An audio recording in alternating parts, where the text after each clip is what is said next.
Herkese merhaba. Wistik 2026 sezonu Stage 1 ile kaldığı yerden devam ediyor. Kickoff'ta istediği başarıyı yakalayamayan takımlar Stage 1 öncesinde kadrolarında değişikliklere gitti. Bu transferlere önceki videoda değinmiştim. Tekrar etmemek adına merak edenler o videoya göz atabilir. Bültene geçmeden önce Stage 1 formatına kısaca bakalım. 12 takım Alfa ve Omega olmak üzere 2 gruba ayrılıyor. Takımlar grup aşamasında birbirleriyle birer kez karşılaşıyor ve gruplarını ilk 4 sırada tamamlayan ekipler playoff'lara yükseliyor. Stage 1 ile birlikte dikkat çeken bir diğer nokta ise meta değişimi. Yeni harita havuzunda Abyss ve Crot çıkarken Fracture ile Lotus dahil oldu. Ayrıca Yoru ve Sky'daki değişiklikler ve oyuna eklenen yeni ajan Mix ile birlikte takımların komp tercihleri de önemli ölçüde değişmiş durumda. Tüm bu gelişmeleri ele alacağımız EMEA Stage 1 Pexa Bülten bölümü şimdi başlıyor. Stage 1 heyecanı Fnatic ile Eternal Fire arasındaki seriyle başladı. Seri F'in seçimi olan Breeze ile açıldı. Eternal Fire haritaya çift inşettirli standart bir komp ile çıkarken Fnatic Harbor ve ISO tercih etti. Kendi haritasına çok iyi başlayan Eternal Fire ilk yarıyı 9-3 önde kapattı. Ancak ikinci yarıda oyuna geri dönen Fnatic maçı uzatmalara taşıdı ve ilk uzatma roundlarını kazanarak müthiş bir geri dönüşle seride 1-0 öne geçti. Seri Bind ile devam etti. Taraflar bu haritada aynı komplarla sahnedeydi. İlk haritaya benzer şekilde Eternal Fire yine güçlü bir başlangıç yaptı ve ilk yarıyı 8-4 önde tamamladı. Fnatic ikinci yarıda bir kez daha geri dönmeyi başardı ve harita uzatmalara gitti. Tam 32 round süren mücadelede bu kez kazanan taraf Eternal Fire oldu ve seri karar haritası Lotus'a taşındı. Lotus'ta Fnatic Veiley'li Double Controller komp tercih ederken Eternal Fire Vetol'u Double Duelist bir yapıyla oynadı. Bu kez sahnede bambaşka bir Fnatic vardı. Rakibine neredeyse hiç şans tanımayan ekip üst üste aldığı roundlarla haritayı 13-2 kapattı ve seri 2-1 kapatarak Stage 1'e galibiyetle başladı. Gün Team Liquid ile Karmine Corp arasındaki seriyle devam etti. Liquid kickoff boyunca ilk ban tercihini daima Heaven'dan yana kullanıyordu. Ancak Stage 1 ile birlikte bu alışkanlıktan vazgeçmiş gibi görünüyor. Seri case'ini seçimi olan Heaven ile başladı. Karmine Corp önceki kompundan yalnızca Omen'u koruyup diğer ajanlarda değişikliğe giderken Liquid ise ilk kez oynadığı bu haritada Double Duelist komp ile sahne aldı. Baştan sona Liquid üstünlüğüne geçen harita 13-10 sonuçlandı ve seri 1-0'a geldi. Seri Pearl ile devam etti. KC tarafında Suigetsu'nun Vice tercihi bu haritada da devam ederken Liquid Kickoff ve Masters'ta kullandığı kompları değiştirerek farklı bir düzenle oynadı. Yine kontrol elinde tutan Liquid rahat bir performansla haritayı 13-7 kazandı ve seri 2-0 ile kapattı. Haftanın ikinci günü Vitality Giant serisiyle açıldı. Seri Heaven ile başladı. Vitality Kickoff'ta kullandığı kompla yalnızca Yoru Neon değişikliğine giderken Giant tarafı Double Duelist'i bir yapı tercih etti. Zaten Stage 1 öncesi katıldıkları Clash turnuvasında Westside'ı ikinci duelist olarak deniyorlardı. Dengeli başlayan haritada ikinci yarı ile birlikte kontrolü ele alan Vitality 13-8'lik skorla seride 1-0 öne geçti. Pearl ile devam eden seride taraflar benzer anlayışta kurdukları kompları farklı ajanlarla sahaya yansıttı. Ancak sonuç yine değişmedi. Vitality'nin baskın oyunu bu haritada da sürdü ve 13-3'lük net bir galibiyetle seriyi 2-0 kapatmayı başardı. İkinci gün Gentleman's Foot serisiyle kapandı. Seri Pearl ile başladı ve iki takım da Double Duelist kompla sahne aldı. Gentleman's'in ilk yarıyı 9-3 önde kapatmasının ardından Foot ikinci yarıda geri dönüş için çabalasa da bu yeterli olmadı ve harita 13-10 Gentleman's üstünlüğüyle sonuçlandı. Bu skorla seri 1-0'a geldi. İkinci harita Bind'da takımlar birebir aynı komplarla mücadele etti. Bu kez kontrolü ele alan taraf Foot oldu ve 13-8'lik galibiyetle seriye dengeyi getirdi. Zoo still waiting. All that noise and all that commotion. He is going to go down, but Saab swings in. The spike's still not planted though. There is still a problem here. And 8 seconds ain't much to play with.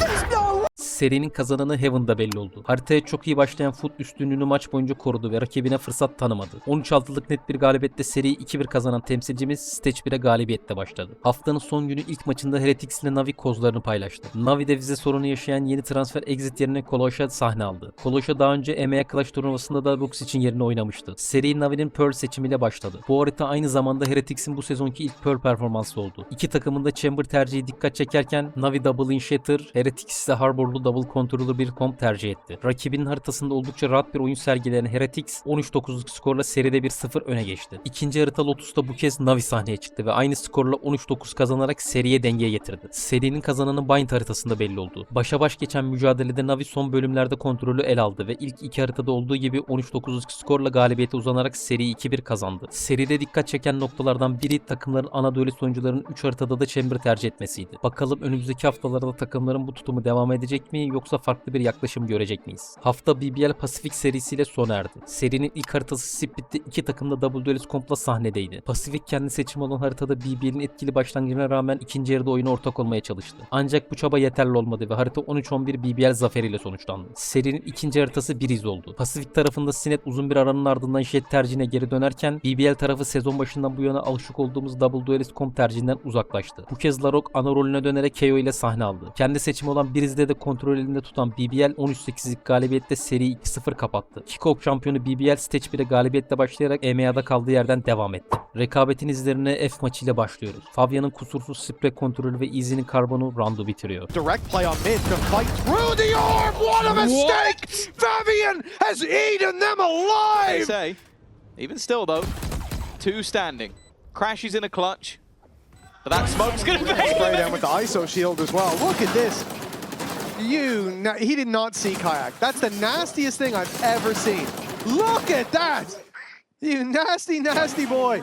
And then a collat to close it out. The worst thing is the collat almost feels underwhelming just because of what happened before. Kayak'tan harika reaksiyon. Blood in off that space. They know what? He has the patience to sit behind that box. And that's even in the replay, man. Dosya Killjoy ultisinin son saniyelerinde hamle yapmaya karar veriyor. They aware? Taking the back of sight. Oh, the timing! No way! Killjoy, an absolute god! See as well, catching Wayne smoke in hand. Nats score out. No cover to find here. Brilliant stuff. Oh, this guy's something else, man. Philikless Ecel ile Derke'yi tespit edemeyince Derke affetmiyor. Busy. The B long play catches one past the Prowler. Where I think we saw Echo use Chronicle 1 ve 3 kılıcı hasar almadan kazanıyor. credits his team. It seems like again he wants to try and be the hero. First goes spike second as well. That was the player behind. He wasn't even aiming towards Grabinho, but he's managed to take him out. And now Cloud is so All time. One enemy remaining. The fact that he gets Crabinho there. Root ve comeback ikilisi sadece 10 saniyede roundu noktalıyor. Get straight through, trying to completely disrupt everything that's going on. And off the back of it, Well done. Woot and comeback just obliterate everybody that walks into their path. A perfect The second flash goes through, confirms there's still players there. And so they know, okay, it's probably a split, or they're all sitting in main and they're about to get wrecked by Woot.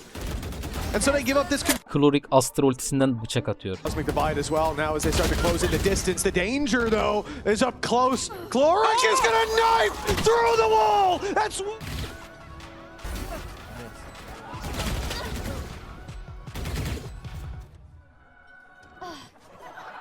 Comeback'in 4 killine Klorik'ten muhteşem bir But ace they're a little clutch. slow getting there.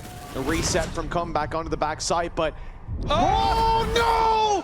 He's able to fade away from that stun, catch the headhunter shot, and give them a huge advantage to play with now. Heretics, what seems to be a formality, they can just wait for Boo as well. The clock in their favor.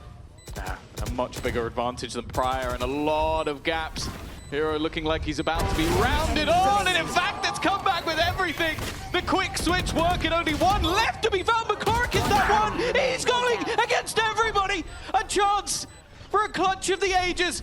A 1 versus 5. Benji's gonna swing him, and McCork on his debut. Round of the week, and then this guy, the IGL. I mean, look at these shots. This double, so nasty, and Cloric says, hold my beer, brother. Anything you can do, I can do better. One mag and one whole team. Hero'dan uzun süren bir yolculuk ve gerçekten harika bir deneme. Pull off a monstrous play, but they need him to do it very quick. Already spotting one. Second player, he might just see the scope, but he needs to get everything in a second. There's one, there's two, the third will be seen. Heroes with a chance, but he needs to get this defusal, and the time is far too far gone. He might get every single kill, but he will not. Victory from the jaws of defeat, but in the end, it still goes to Heretics. remaining. Sensational play. But one that will be forgotten if this still falls into the hands of Heretics. BBL roundu yavaş oynayınca Planti ucu ucunu alamıyor. To the matter. That's the spike down. That's the overrun. Tries to run. Can't get away. And Seven might be the miracle worker. 13 seconds. They can't make it, surely. Wait. seconds I don't left. think they can make this. I think Seven? No, he can't. Six. There's enough time. Oh my God. Seven, you hero. There's no way you get this down. Seven, you absolute madman. To find absolute miracle. Oh my God, it's so close. It's so close. When he's like 6 seconds. Bu klipte ise Larok harika oynadığı 1 ve 3'ün ardından sadece 0.03 saniye farkla imhayı gerçekleştirdi. This is a very tough defuse. Very tough. I mean, he's not made the wrong choices. He's actually No made way. No incredible way. choices. And he's going to try and stall him out. He wants half it. He's got to get to work, though. Ninja, the bounce, going to reveal. Oh, the bait on the barrel. Oh, it's a lovely shot, though. I don't think he'll make the he's not got difference. it. Oh yeah, got it! That was absolutely outrageous from Larok. Stage 1 ilk haftasında ACS sıralamasında Derke zirveye oturdu. 276 ACS ile ilk sırada yer alan Derke'yi 259 ACS ile Alfajer takip etti. Onun ardından 253 ACS ile Sayonara, 246 ACS ile Vegaj ve 243 ACS ile Ruxic geliyor. Alt tarafta ise en düşük ACS değerine sahip oyuncu 114 ACS ile Cupert oldu. Onu 116 ACS ile Chronicle, 131 ACS ile Ara, 140 ACS ile Kolosha ve 147 ACS ile Niki takip etti. Haftanın en çok tercih eden haritası 5 kez seçilen Pearl oldu. 5 yasaklamadan Fracture ve Split ise en çok banlanan haritalar olarak öne çıktı. Ajan seçimlerine bakıldığında sezonun başında öne çıkan Yoru'nun aldığı zayıflatma sonrası yerini Neon'a bıraktığı görülüyor. Hatta önceki dönemde neredeyse tüm bölgelerde en çok tercih edilen ajanlardan biri olan Yoru, Stage 1'de henüz hiç tercih edilmedi. Bunun yanı sıra yeni ajan Mix ile birlikte Sage, Reyna, Breach, Gekko, Deadlock ve Claw'da takımların komplarında kendilerine yer bulamadı. Hexa bültenin burada sonuna geldik. Stage 1 ikinci hafta maçlarıyla 8 Nisan'da devam edecek. Bir sonraki videoda görüşene dek kendinize iyi bakın.